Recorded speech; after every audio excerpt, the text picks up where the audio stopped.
High, আমি সিদ্ধার্থ। আর আজ বলবো third vital sign respiratory rate নিয়ে।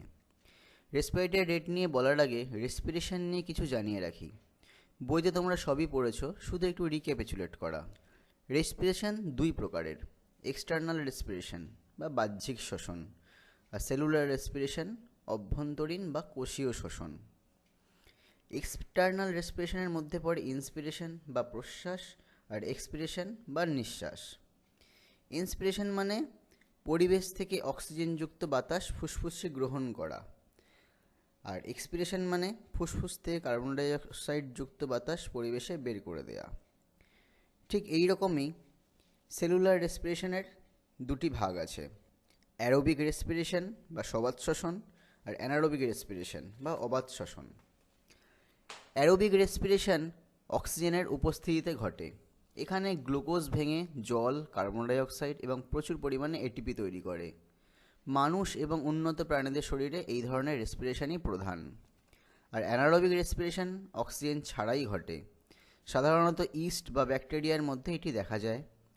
অনেক সময় আমরা যখন খুব ভারী ব্যায়াম করি তখন আমাদের মাসেল সেল এ অক্সিজেনের ঘাটতি হলে সাময়িকভাবে অ্যানারোবিক রেসপিরেশন বা ল্যাকটিক অ্যাসিড জমে, যার কারণে পেশিতে ব্যথা অনুভূত হয়।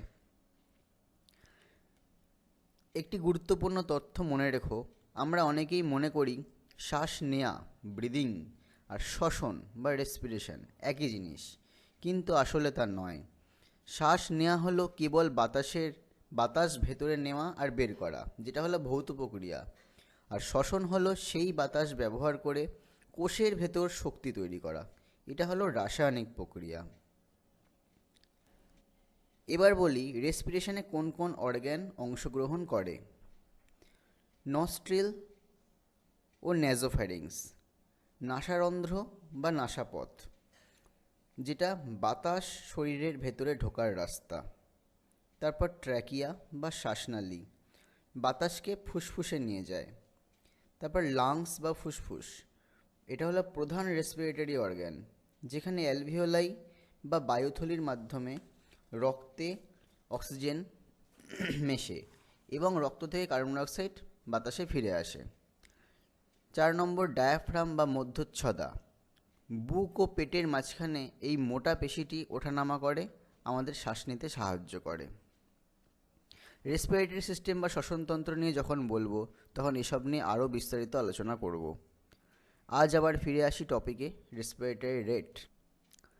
একজন মানুষ 1 মিনিটে কতবার শ্বাস নিচ্ছে বা ছাড়ছে, সেই সংখ্যাটাই হলো তার respiratory rate. Normal respiratory rate কত? বয়সের উপর ভিত্তি করে রেসপিরেটরি রেট ভিন্ন হয়ে থাকে। একজন প্রাপ্তবয়স্ক মানুষের রেসপিরেটরি রেট নর্মাল মিনিটে 12 থেকে 20 বার। একজন নবজাতক বা 0 থেকে 1 মাস বয়সের রেসপিরেটরি রেট নর্মাল মিনিটে 30 থেকে 60 বার। আর 1 থেকে 5 বছর শিশুর রেসপিরেটরি রেট নর্মাল মিনিটে 20 থেকে 30 বার। এক্ষেত্রে কয়েকটা টার্ম জেনে রাখো। রেসপিরেটরি রেট বেশি থাকলে বলা হয় ট্যাকিপনিয়া, রেসপিরেটরি রেট কম থাকলে বলা হয় ব্র্যাডিপনিয়া। রেসপিরেশন সাময়িকভাবে বন্ধ থাকলে বলা হয় অ্যাপনিয়া, মানে অ্যাবসেন্ট অফ রেসপিরেশন। রেসপিরেশন যদি বাধাপ্রাপ্ত হয় বা শ্বাস নিতে কষ্ট হয় তাকে বলা হয় ডিসপনিয়া।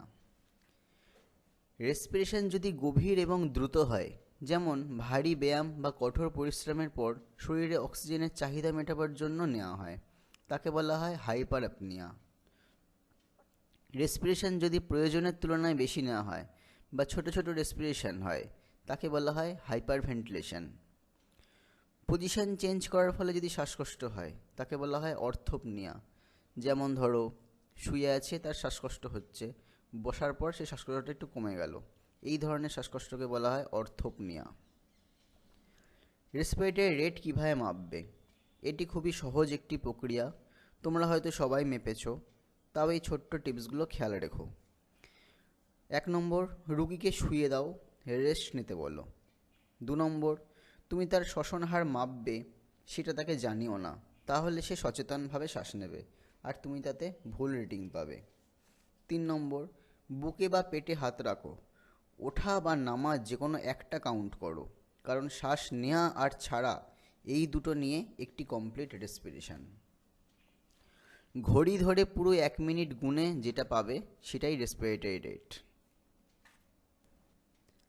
এবার বলবো রেসপিরেশন এর টাইপ নিয়ে।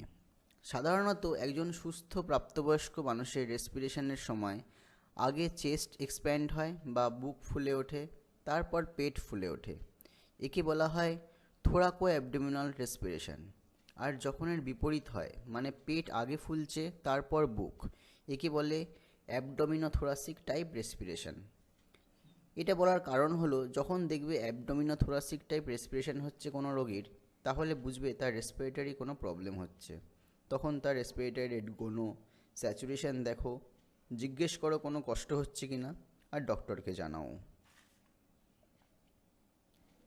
রেসপিরেটরি রেট নিয়ে এই পর্যন্তই। পরের টপিক নিয়ে আসছি পরের ভিডিওতে। সবাই খুব ভালো থেকো, সুস্থ থেকো, আর ভিডিওটি ভালো লাগলে লাইক সাবস্ক্রাইব করে দিও।